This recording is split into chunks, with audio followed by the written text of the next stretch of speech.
7 o'clock. It looks like we're at 7. There. That's weird. Normally just have, but all things considered, it's good. Clicking go live now, and I see we're still in preview there. We just went live on my little video deal. So welcome to the RV Repair Club live event. We are May 15th. My name is Dave Solberg, and I am the managing editor. We've got a little different setup tonight. Usually I have Angie behind the camera with me. Angie was busy, so we set everything up, and I'm winging it alone today, so I'll be answering the questions. I see we just got another one in here. Just a little FYI, tomorrow and Friday we're actually going to start shooting our Platinum class offering that's going to go in. It's going to be all about boondocking. We're hopefully have a nice weather. In fact, today was the first day we broke the 80-degree mark here in northern Iowa. Finally, we've had cold and rain, and it's just, I thought I saw the animals pairing up in twos the other day, so I was getting a little nervous that the rain had not stopped. But we're going to be shooting Platinum. The boondocking section, we're going to talk about how to extend the life of your batteries, how to figure out what kind of battery power you have, and what you need to maybe upgrade if you're looking to purchase a new vehicle and doing a lot of boondocking or just dry camping. We're going to go through that stuff as well. Solar panels and how to condition your battery, extend the LP system so you don't have to hook everything back up and go fill as often, dump tanks and so forth. So with that, we're going to get started. We do have a couple questions that came in. The first one is from guest 2676, and it says Scott underneath it. So it says he's got a Jayco Octane 222, is sealed on the bottom but does not have an additional Arctic package, extreme weather package, 4 seasons package, etc. What additional steps can a camper take towards a homemade 4 seasons package? Install heat pads. How easy is that? Thank you very much, Scott. So every manufacturer is a little different in what they call their Arctic package or their winter package. Typically, if it's an additional piece like the Jayco, they will have a heat pad underneath. They also provide insulation between that lower panel and the basement portion of the RV.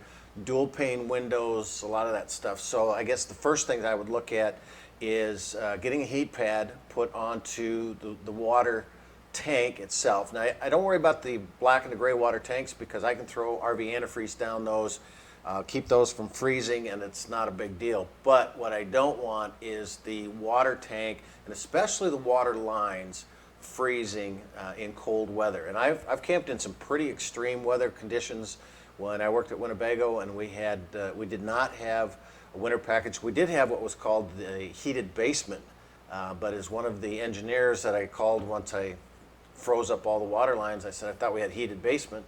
He said, we heat them, but we don't heat them to keep them from freezing. I thought that's brilliant, okay?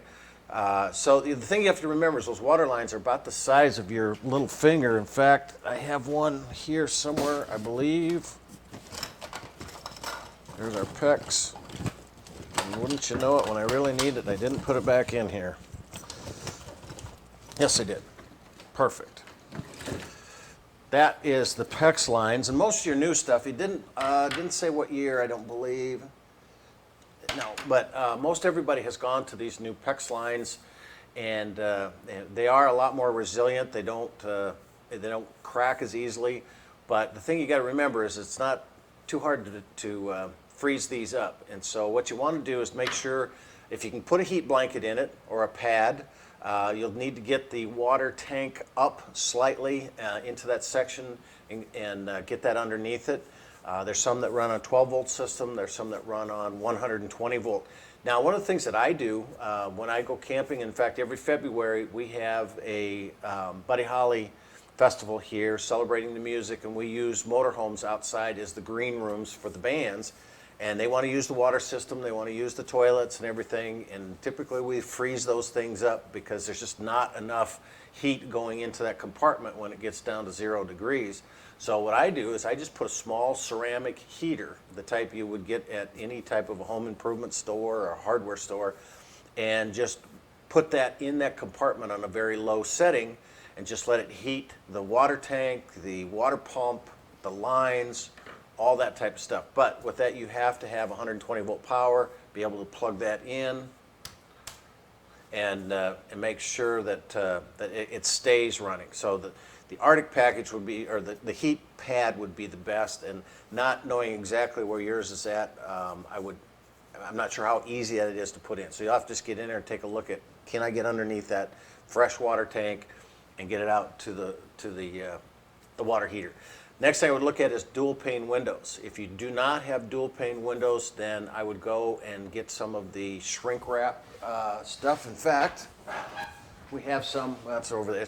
You've seen the 3M and the various things at home improvement stores where you just put the tape around the outside of the window and put the plastic on and use a heat gun to shrink that plastic in there. That'll give you a little air gap in there and help insulate the inside. Not the best, but it's better than having those windows wide open, because you do have some gaps between the window frames and so forth. Then I would look at what is between that false bottom you said that's on this one and your foundation. If you have no insulation underneath there, I would probably take that plastic liner off and just put in some insulation and strap it anywhere I can. Loose fill would be fine. One of the things you could do is they do make the spray-on insulation a little more industrial. I wouldn't do the can stuff. I would do more of the spray-on that is more residential style, that's going to fill up. Just make sure you don't put a lot of extra weight on that. But if you use the loose fill inside there and just strap it in and then reapply that that membrane underneath it just to get some insulation on the bottom side. Now, if you're going to be stationary and not traveling anywhere else and you just want to do that, you can put a skirt down below it. I have seen that where people will put bales of hay and so forth just to keep that wind from coming inside. But there's a lot of skirts that are out there. The next thing you need to do is just make sure you get some kind of supplemental heat. And probably one of the best things that I would recommend is to get a catalytic heater like the Olympian. Campco makes some. There's a variety of them. They just take the small little propane bottle and screw onto it. It's very safe. It emits very little carbon monoxide, if any. And you can actually put something within several inches of it versus the other ones that have to be 2 feet away from it. That way you can supplement, heat. You don't need to heat the entire RV all day and all night. You want the living space during the day and you want the bedroom at night, so you can kind of turn down your LP but just supplement where you're going to be in those areas just to give you some additional heat.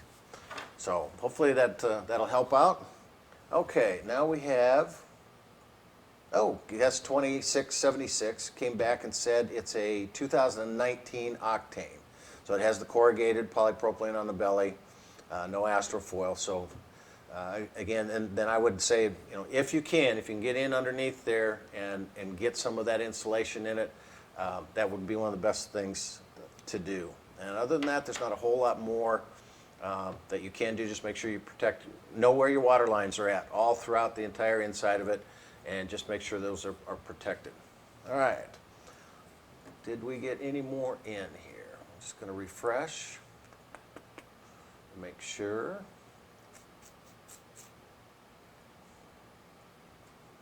Red Armstrong asked, what is your opinion on Flex Seal for sealing roof seams?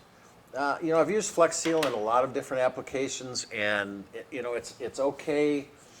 I think doing the gutters and some of the stuff in the residential side of it, I have not been very impressed with it on the sealants, because you've got fiberglass or rubber, you've got some aluminum framework that's in those things, and it isn't a good product for all applications, even though it says it is. I even tried it on some styrofoam, and you do not want to put that stuff on styrofoam because it will just disintegrate the styrofoam that's in there. So for me, the best thing that I could use, and sealing the roof seams, the best thing you can do is to use a 331 or the appropriate sealant that is for either fiberglass or rubber.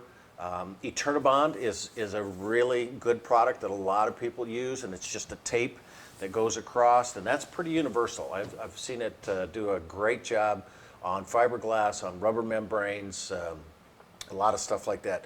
The biggest key, in my opinion, is to get the old sealant off. If you see that stuff starting to dry and get brittle and cracking and you got a leak in there, get up with a heat gun and a plastic putty knife and get as much of the old stuff off in a good level surface to reapply some new stuff on it. So I have not been a big fan of Flex Seal.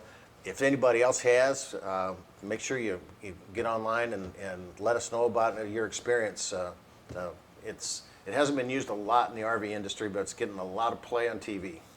If you ever have a boat you need to cut in half and reapply, I guess that would work too.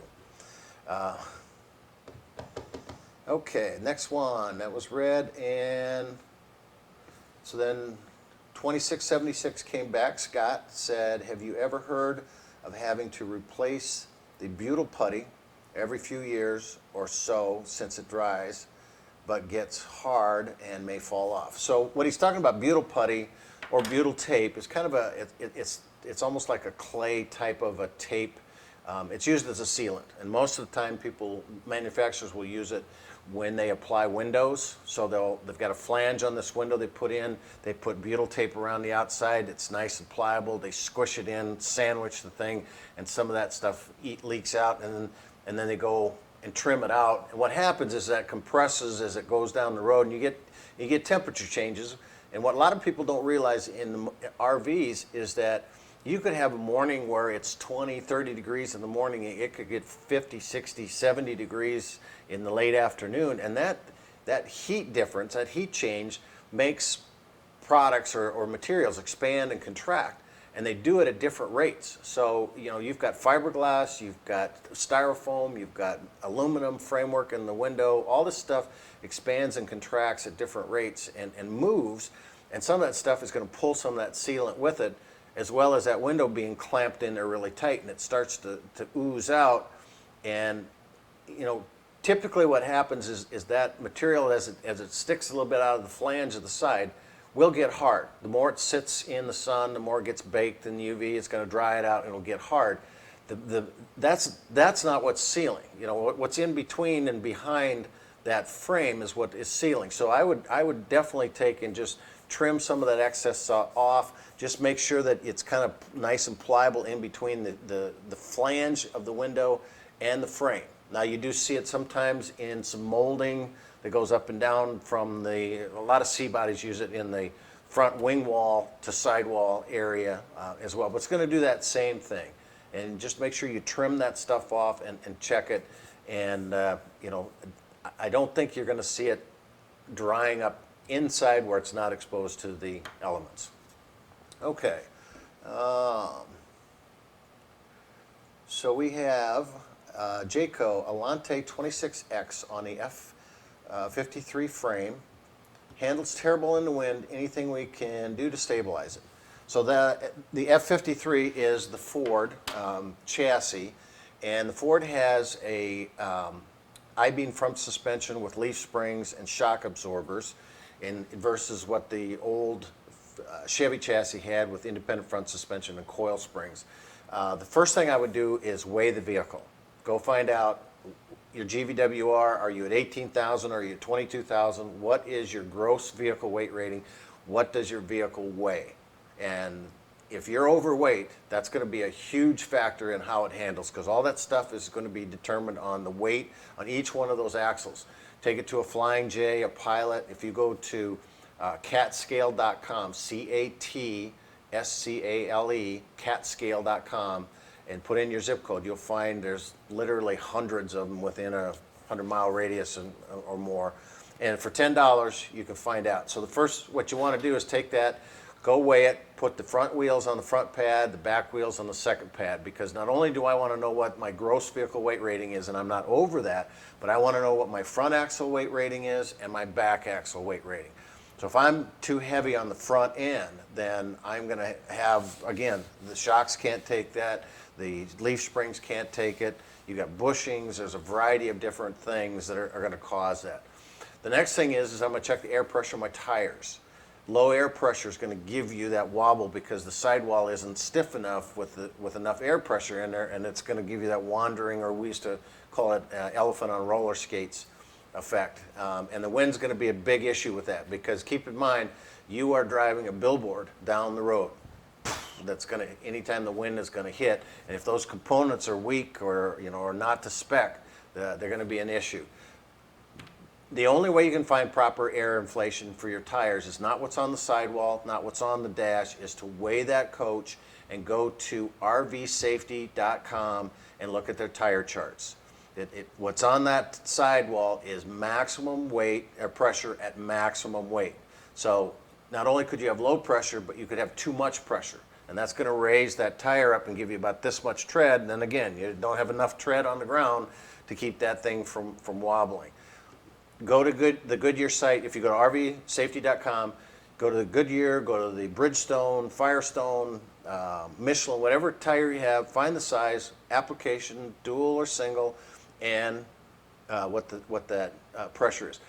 Get that pressure on. Now, if you still have problems after that, then I would recommend going to somebody like Safety Plus, or to Dexter has some products that's out in the market. Roadmaster, excuse me, not Dexter, that's Travel Search. Roadmaster, they all have some enhancement systems, but what I like about those two is they start with the chassis and making sure it is to spec. They don't want to just slap an aftermarket system on if there's something that the chassis should have enhanced. And a lot of times it's the shock absorbers. The shock absorbers that they put on most of the chassis are pretty standard medium range shock absorbers that are, you know, not that good. And the manufacturer's not going to upgrade because they're not going to throw them away and put $300-400 shocks on that you don't even know needed to be on there, because then all of a sudden this unit's $300-400 more than this one, and they can't tell you why, so you're going to buy them price. So they've just wasted $300-400. Go get it checked out. Make sure you get the weights, tires, and then take it into somebody that can tell you this is what needs to be done, or you should add this. Okay, we've had quite a bit of... Would there be any other reason for a 2006 air conditioner start to leak water slightly into the interior of the trailer when the exterior foam piece? There's a couple things that could cause this. So the way that the roof air conditioner works is that it is circulating air from the inside. It goes up through the evaporator coil, and that is taking moisture out of that air, and it goes into a drip pan that is supposed to go out through these tubes. And some of them, and I'm not sure how yours is set up, but some of them are actually embedded into the roof, and they come out towards the end, so those could be blocked. Some of them just have little ports that come out, and it's supposed to just trail off the top of the RV. Now, if those are plugged for any reason, then it's going to sit in that pan. It's going to get higher and higher and higher, and it's going to splash out. Or even if it's not completely plugged, just a little bit, it is going to fill up to the point where when you start to move around a little bit, drive it, it's going to splash out. So the first thing I would recommend is take the shroud off the air conditioner, pull that off, and take a look. You may have to even pull the condenser cover. Sometimes you take the shroud off and there's this big metal cover over the front part of that condenser assembly. You take that off, or just undo the bolts and bring it back, you will see the condenser coil, and you'll see the evaporator coil, and you will see the pan underneath and where it's supposed to go. You can clean those out pretty good.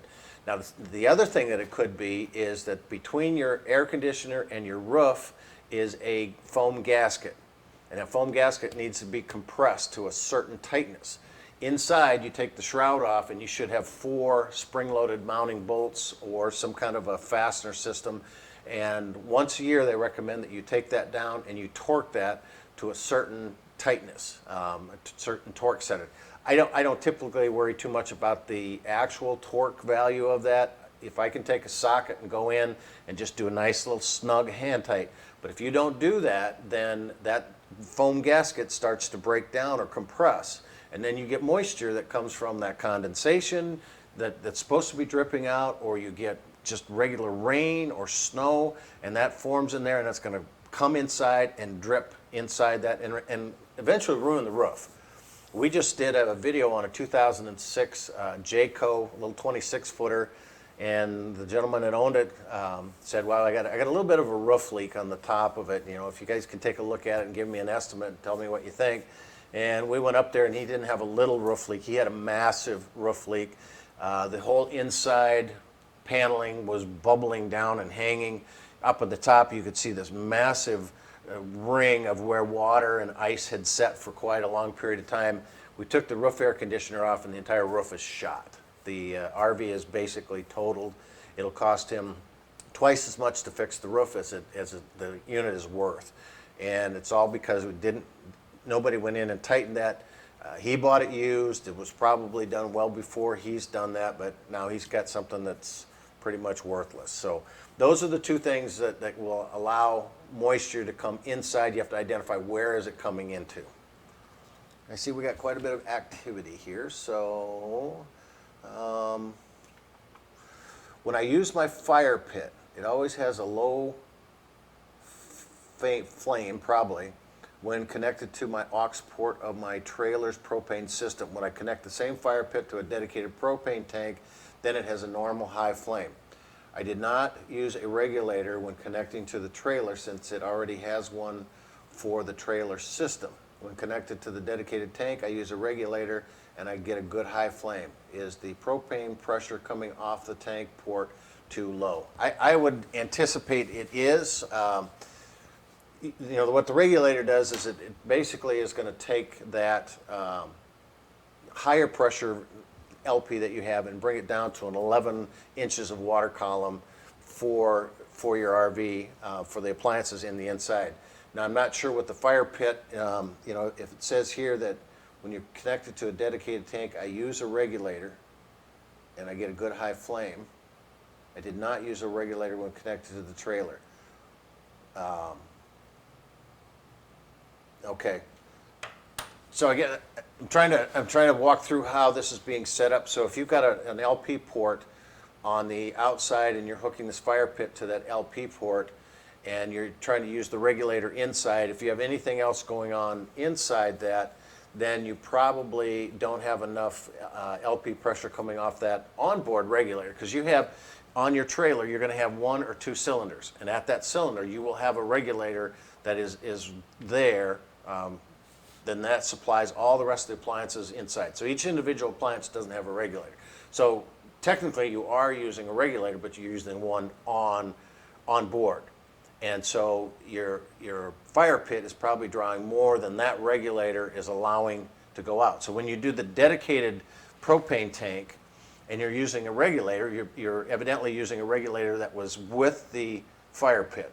I'm assuming. I've not used one, so I'm kind of walking through this and trying to figure out what's happening with it. But one of the things I would recommend, I guess the only way you can tell, it's got to be low pressure coming off of that LP system on the RV, which is the regulator itself is not allowing enough to come in. Sometimes what happens is if you got a refrigerator running, you got a water heater running, anything else on propane, and you hook something else up to it, it just doesn't have enough to do that. And you may have to get a 2-stage regulator on your travel trailer. The only way you can tell is to look at the fire pit, find out what does it need for pressure, what is the water column or the pressure coming into that. Have somebody hook up a manometer, which is just a pressure gauge, basically, and test it. What is it coming in at? It's low pressure. Evidently, the regulator you're using with a dedicated tank is a little higher, and you can set those up too. I mean, but you want to do it with a gauge. So I would definitely think it's low pressure. Okay, I gotta look at here. Make sure my okay.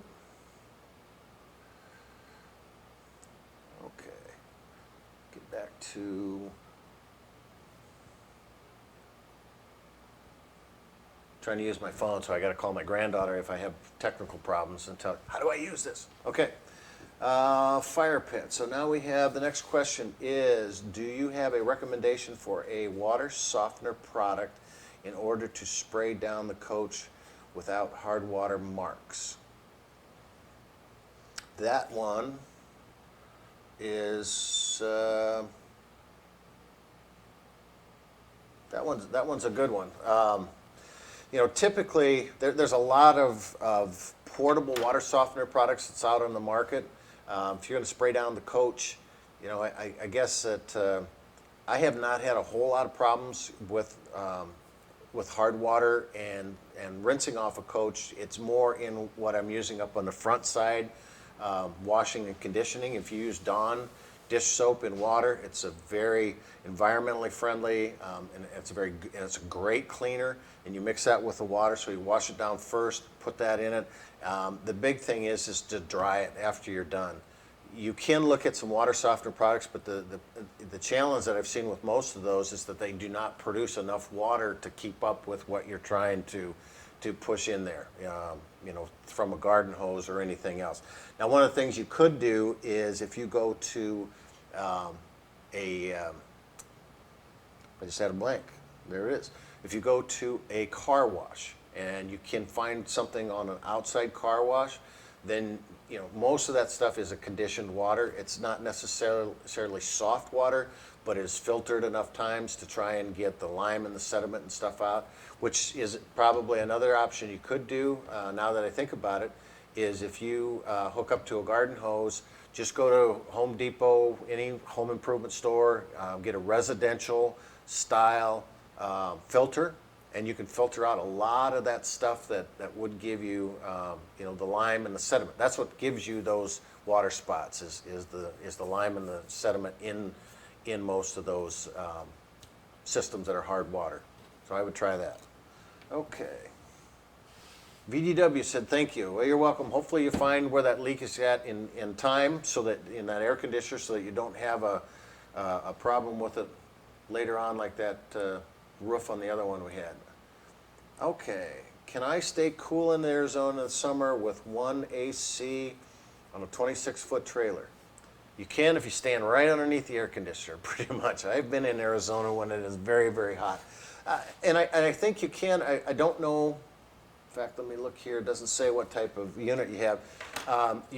If you have an air conditioner that has ducted air in the roof, then what you can do is you got one roof air, and if it ducts back into the bedroom, shut the living room ones off or some of them off and direct it back towards the bedroom. You don't want to do too many, because if you restrict the airflow, then it's going to get way too cold in the plenum and it's going to start freezing, and it'll freeze up in your and create a lot of condensation. But you can kind of zone those a little bit, so you can go back into the back or up into the front.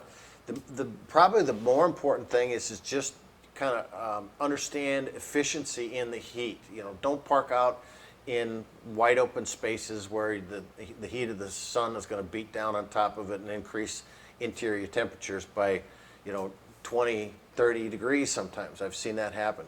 Get in the shade if you can, or at least try to find some place that's okay. In the early morning, it's not going to be too hot, but in the heat of the sun, in the afternoon from that 2 to 4, 5 o'clock range, man, this is really going to be here. Can I find some shade? Can I find something? Or can I turn the vehicle in a direction that, you know, maybe I heat up the bedroom at that point, which it'll cool down later. And then get creative with fans, you know, roof vents, get the air movement going inside of it. Now, one of the things that I'm hoping to get into and test out a little bit here is there's a couple of portable air conditioners out in the market, EvapoAir, I think it is, and some other things that talk about being able to cool a real small zone, so like the bedroom or something to that effect. And I guess one more thing I just thought about this too is make sure your air conditioner is completely cleaned, thoroughly running efficient. If you have plugged filters, because you have a cold air return, that's going to bring that. And here's how the air conditioner works: is it doesn't dump cold into your RV. It's going to take and bring your interior air up and try to cool it. And it's only going to be able to do about 16 degrees at a time. If your your air filters in your cold air return or your air return are dirty, then it's going to restrict the airflow and it's not going to cool as efficient. If your evaporator coils are dirty It's not going to be able to pull the moisture out. It's not going to be able to cool that as easy and dump it back down and cycle it through. Same thing on the condenser coils on the backside. You got to be able to get air through those. So clean them very, very thoroughly to make sure that you don't have any restrictions in those, and all that stuff is running to maximum efficiency. And that should help. Okay. Bob Mueller here is what is involved in replacing the slide out seals? They are double bulb style. Can it be done at home, or does it need to go to a shop? I have a Teton Homes fifth wheel. Pretty much with a double-sided bulb seal, it depends on how it's fastened. With the Teton, I don't know how they put it in. There are some of them that have the bulb seal on the outside has just a little bit of it's a bulb seal with a flange, and then it has an adhesive strip that literally goes right on the flange of the room of the vehicle. That can be done by anybody, any place. Just bring the slide out to a certain distance, pull that stuff off, put the new one on, same way at the top, same way at the bottom. Then you do the exact same thing on the inside, bring it in. And so each seal, inside and outside, is separate. Now, if you've got the kind that slides onto the flange and gets pinched on the inside, then that's a little more of a challenge, because you've got to be able to get in and get that on. It's a flange like this, and this literally slides over. So this bulb is here, this bulb is here, the flap is here. That's all one piece. And most of the time with that stuff, the room typically needs to be brought out so that they can get all the way around it. Now, there are some situations where you can get in and get that, but I would start by looking at, can I take that seal off, just bring it on outside, and then just get a replacement seal, take the strip off and just adhesive right down the bottom and line that up. Okay, what is involved in that? So far is what we have for questions. Just make sure that we have, I'm going to hit refresh here.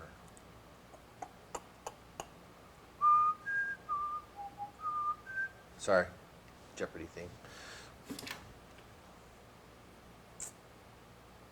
Okay, so so far that's it, and I'm going to go into a couple other things that I just found here recently.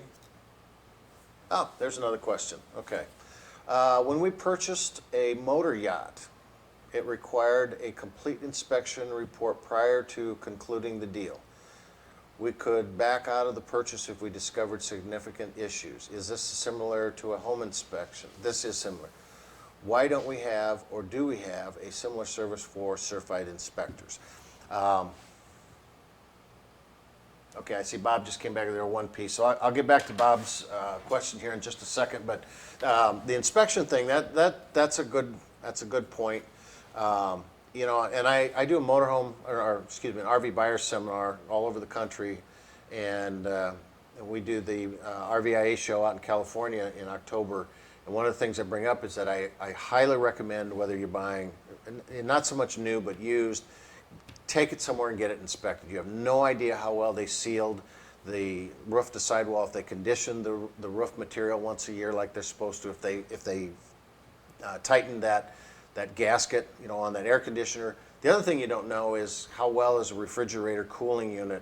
If you run it out of level for quite a bit of time, it can't make its way back down in gravity.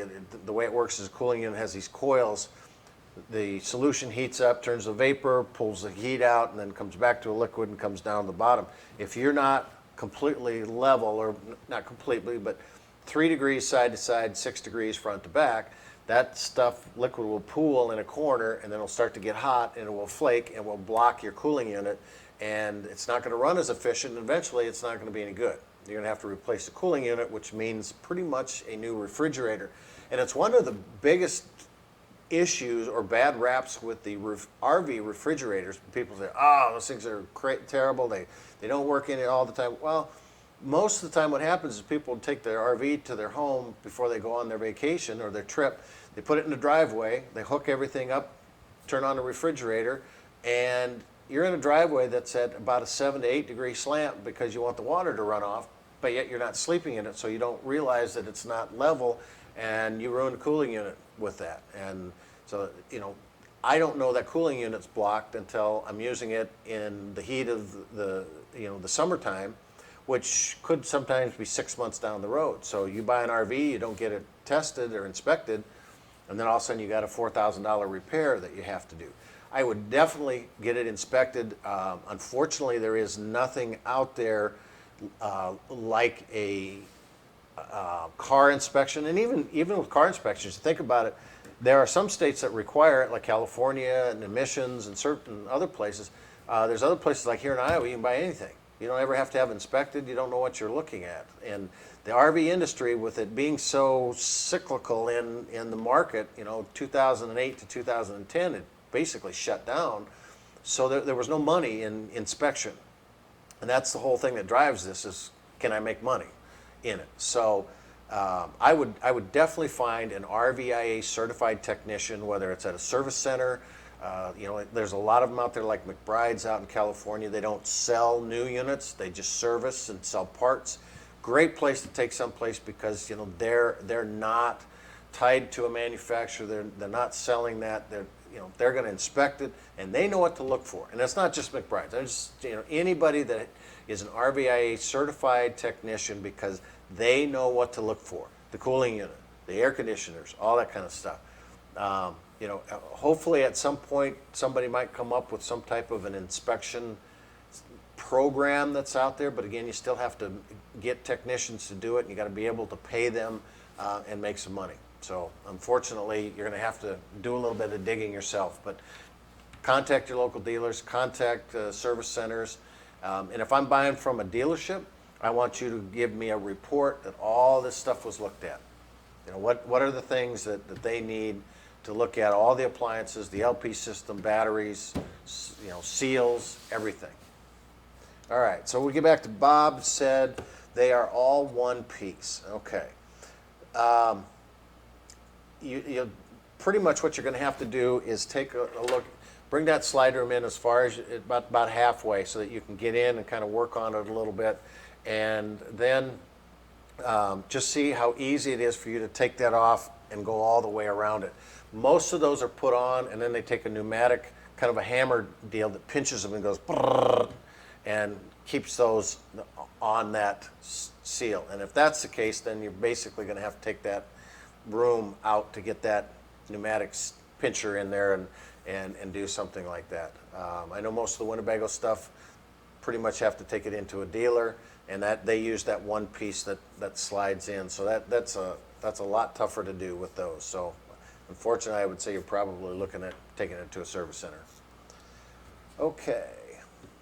Then Lynn says, hi, when installing vents, fans, etc., whichever product I use, what must I look for to ensure it remains flexible, is adhesive and gives a good seal yet won't damage the paintwork and cause rust by eating into the metal?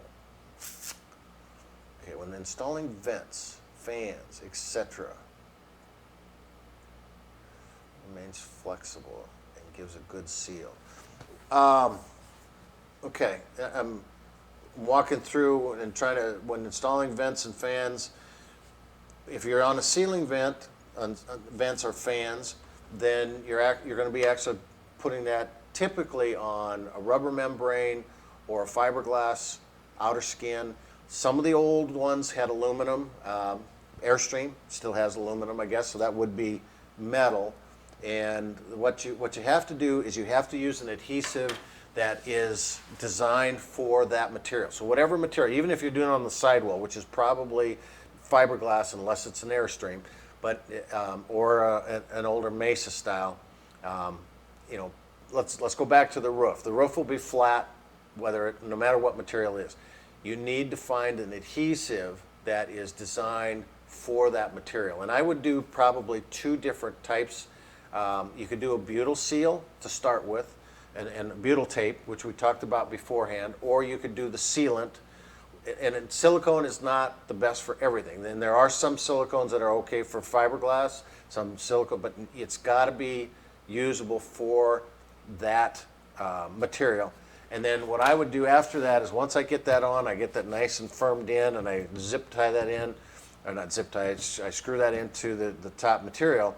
Then the next thing I would do is I would use a self-leveling lap seal, which is the same thing. Again, you're gonna, some of it are non-leveling, but the leveling stuff, when you put it on, it just oozes out and levels all the way around. So it fills that entire flange around that outside. So that's what I would do on the roof. On the sidewall, I would use a butyl tape, and then I would cap seal around the edge of it with the proper sealant for that material. If you're going onto a mesa sidewall, which is a, oops, where did I go here? I lost it. There we go. If which is a mesa that's kind of ribbed, those are really hard to seal. So you're going to have to use a much thicker putty type butyl tape and then cap seal around for something. And most of those are aluminum sidewall. So those are the things I would look for. New to RVing and scared. Don't be scared, Joe. Joe Lavalier, I think maybe. That's Norwegian. If it isn't Smith or Johnson, we don't know how to pronounce anything. Not a huge budget. Have a tow vehicle, but considering Class A, C, or trailer. Reliability is a top priority. Any thoughts? Okay. Well, and I guess the biggest thing I would recommend is get onto our site. We have specific videos on buying a used unit, what to look for in a chassis, what to look for in the roofs, leaks.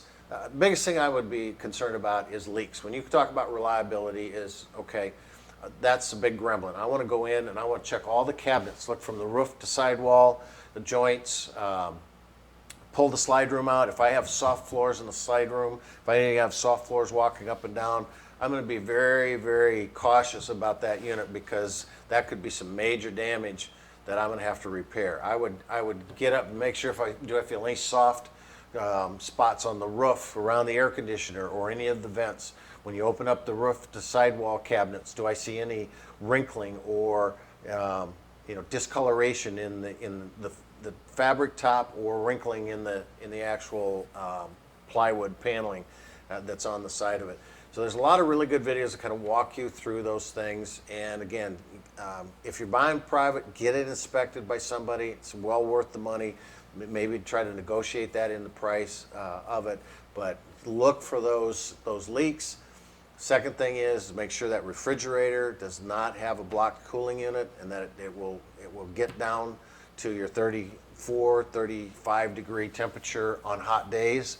And that's going to be hard to do if you're in buying something in the wintertime or the spring where it's not getting to those temperatures. Every refrigerator works when it's 60 degrees outside, but you want to make sure it works when it's heavier. So there's no foolproof answer in that. It's a lot like buying a home. You got to look at those materials. You got to look for those things that could cost you money down the road. Okay, and Bob says thanks for the info. You're welcome. And Lynn says it's a Toyota coaster conversion. Toyota coaster conversion. So probably more of a van style. It looks. I'm not familiar with a Toyota coaster conversion, but conversion van would then be more like a metal outer skin all the way around, like a car or a van or something like that. And so I guess I have a tendency to kind of shift over to the RV side of the boxes are all made of fiberglass and rubber with roofs and so forth. So I got to get that out of my head and think about the Class Bs and the vans and stuff. So with that, I would say, and then here she comes down and says, thanks for that info, butyl seal, perfect. And the idea of self-leveling will work on the roof for edges. Oh, and she's in Australia. Okay, that's probably why I'm not very familiar with that Toyota coaster conversion. So that, again, I have to get out of Iowa and think global. So RVing is not just for us Northern Iowans anymore. The bus conversion in motorhome is huge out there. Okay, I'd love to go to Australia sometime and take a look at that.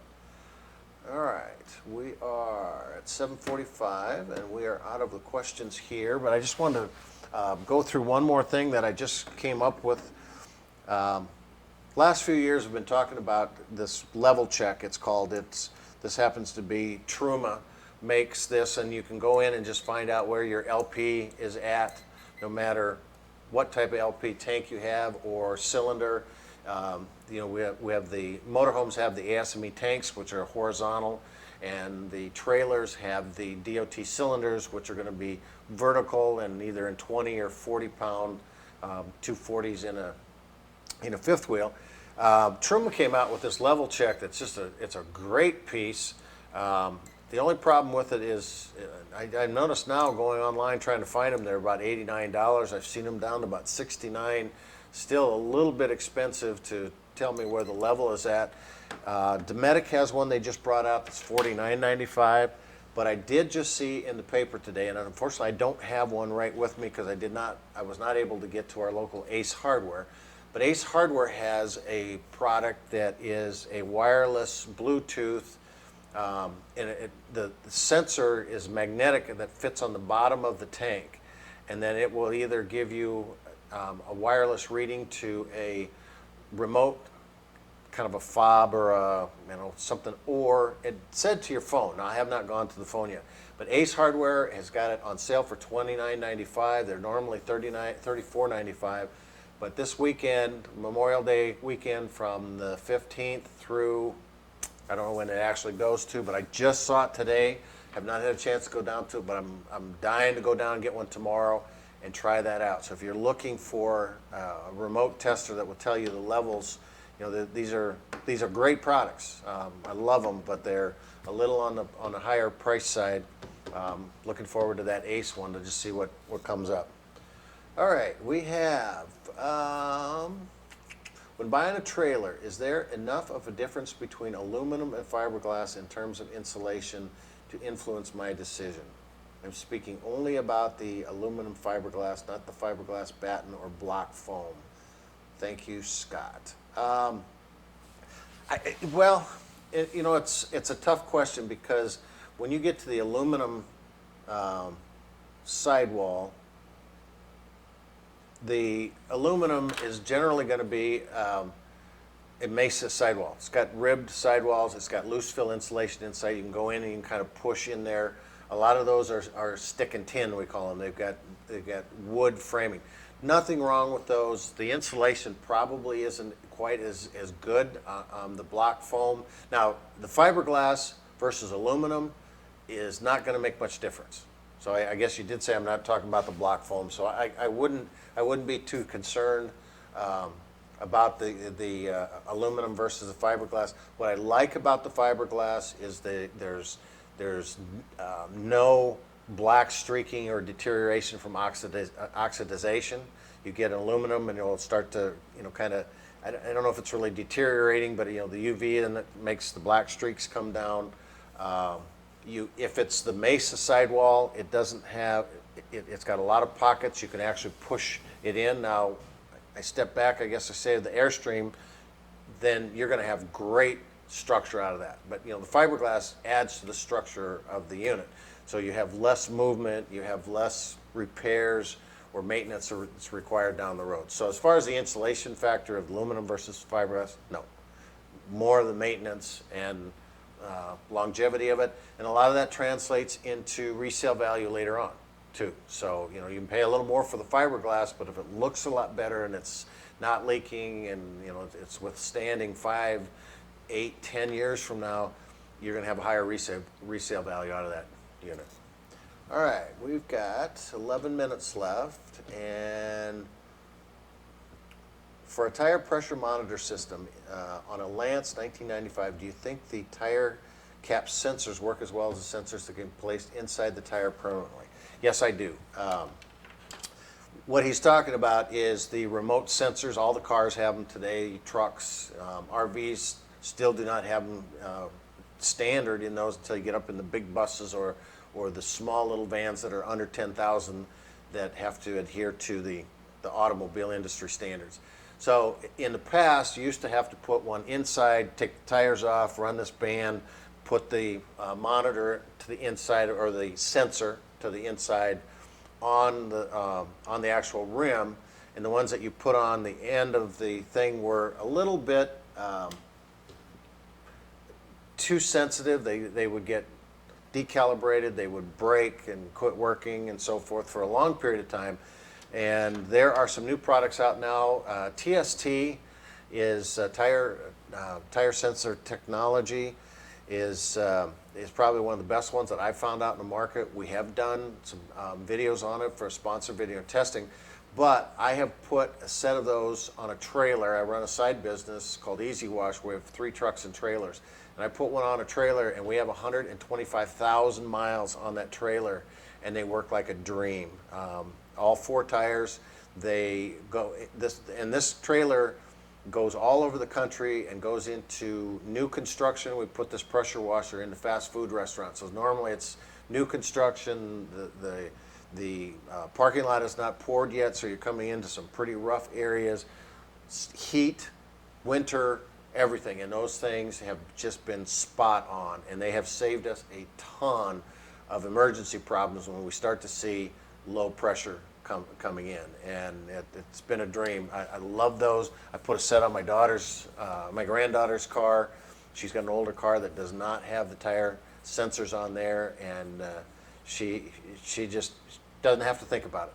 You know, if he gets a low, and what I liked about hers is that she just graduated from the University of Iowa, and she can be working at Oracle in Austin, Texas. So I'm very proud of her.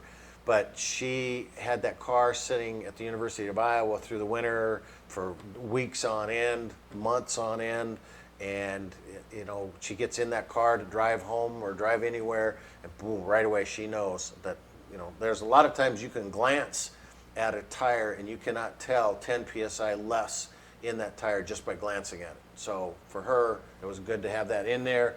There was a couple times where she had a fairly low tire pressure, and she took it in, filled it up, no issues down the road. So I highly recommend, and there's 2 different kinds of the stem ones, and one of them is you just put the cap on it, and it's a less expensive version. You put the cap on it, and you can check it right there, but you can't fill the tire. You have to take the cap off of that to fill the tire if you need it. The other kind is they call the pass-through. So you put that on, and you can actually fill the tire without taking that thing off. The nice thing about that is that when we put those caps on, there's a little Allen screw that you can tighten and keep them from somebody trying to steal them. And you know, I don't know if that happens a lot, but I guess it's just peace of mind. Then I don't have to worry about getting the Allen screw to take that off. So a little more money. When buying a trailer for tire pressure, Roger, it just came on. He said, I was late joining you tonight and got in on the end of the discussion about RV inspections. Are you aware of the website rvinspection.com? I am not. I know that we have tried several times through the Good Sam Club quite a few years ago to put together this 96-point inspection. We've tried a couple times through here, so I will definitely take a look at, he says, rvinspection.com, and you know what, so while we're here, let's take a look at new window. Oops, did I get out?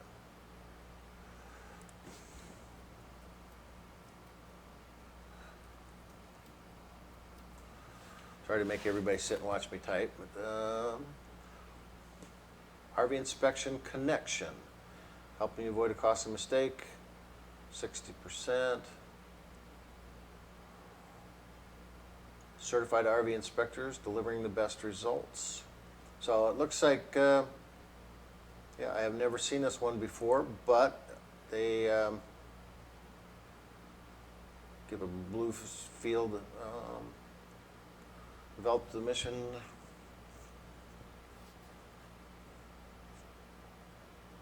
Okay, Steve Anderson. So I have to do a little more inspection. a little more investigation with this one. I guess one of the things that I get a little bit concerned about when I look at some of the stuff, right now the RV market is flying, and we see a lot of people that are jumping in with a variety of different programs and stuff that are out there that I really need to research heavily. I'm sorry, I'm getting back into my questions. I jumped out of that. But I would like to find out, who the inspectors are. And one of the things that I look at, we have 5 minutes until, yes. One of the things I look at is who are the inspectors, how are they trained, and I am a big believer in the RVIA certified technician program. I've not personally worked in it myself, but Bruce Hopkins, when he was starting it, Walter Cannon with the RV Safety and Education Foundation has been working in it, and I know that they're diligently working to get certified technicians that are familiar and understanding and have experience working on the RVs to inspect. And I have seen, and nothing against this, the RVinspection.com, but just go in and I read a little more and just look at what certifications and what, how those inspectors are being trained or what experience they have in the past. I really like the RV IA certified program. I've said that many times, I guess, haven't I? So again, Raj, thank you for that website, and we'll keep looking into that. That looks good. Electric external steps are out of sequence, opposite of how they should work. Somewhere you got a wire cross, because all that is an open and close, open and close. So somewhere a wire is either shorting out, or the switch itself, I've seen where it gets busted and it's doing the opposite. So if you have electric steps that are going out when they're supposed to go in and so forth, somewhere you've got the wires reversed, and that's usually a pretty easy find. Okay, I have a remote propane quick connect on the side of my RV. When I attach my little red campfire to it, my propane hose gets very cold and it's hard to adjust. One moment is in normal flame, then it drops and it goes really high. What should I be checking? That, Mike, is your regulator. It's just not being able to keep up. So we had this kind of a little bit beforehand in a fire pit that you need to make sure what else do you have going on inside that. A lot of people don't realize you when you put this in, or you hook that up and you're using it, when your refrigerator kicks on, if it's on propane, then all of a sudden your regulator cannot supply that enough. And if you're getting a cold line, it's telling me that first of all, your regulator's probably not reducing it to that 11 inches of water column at that point, and then maybe the refrigerator kicks in and starts to go, or the water heater will do that. It's a lot of stuff you don't know that kicks on because it does it automatically and you don't ever hear it or see it, and you say, well, it's intermittent. Well, if it's intermittent, something's happening in that. Something's probably draining from that, but more than likely it's the regulator. I would definitely take in the pit that you want to an LP place, have them check that pressure going to that system. Want to make sure we're not getting too far into this. Okay, it's 7:58, so we got a couple minutes left. If anybody else has any more questions, and Little Red Campfire, that was 25. Just want to scroll back and make sure. I think we got. Yep, don't think I missed any. Like I say, this is our first night. Angie normally being behind the camera, giving me the questions and telling me don't slouch and take your glasses off and all that kind of fun stuff. But I do see 5 minutes. And what else? I did talk about we are going to be doing some shooting tomorrow on the Platinum. We got some new solar panels that came in as well. And if anybody's going to do any boondocking this summer, then I would highly recommend that you take a look at some of the solar panel videos that we shot here in the last, I think we did one a few months ago, after it got really cold, it seemed like. But GP is Go Power. We put one of those on a 2002 Adventurer. Should there be a regulator on the fire pit? And is the coming back to that fire pit? I typically believe there should be. You know, that would help with that cold, I think, coming off, because that LP at a really high pressure sitting in that tank, if it's coming in, but you should be coming off a regulator from your LP system. So I'm not sure how you got it set up, but I do think most of those that come with them would have that. Thank you for the video. Oh, this one maybe. Okay. So did I post a video? You're welcome, and I appreciate everybody coming in. It looks like we are at about 8 o'clock here, and I'm going to get the high sign from Sam here at some point.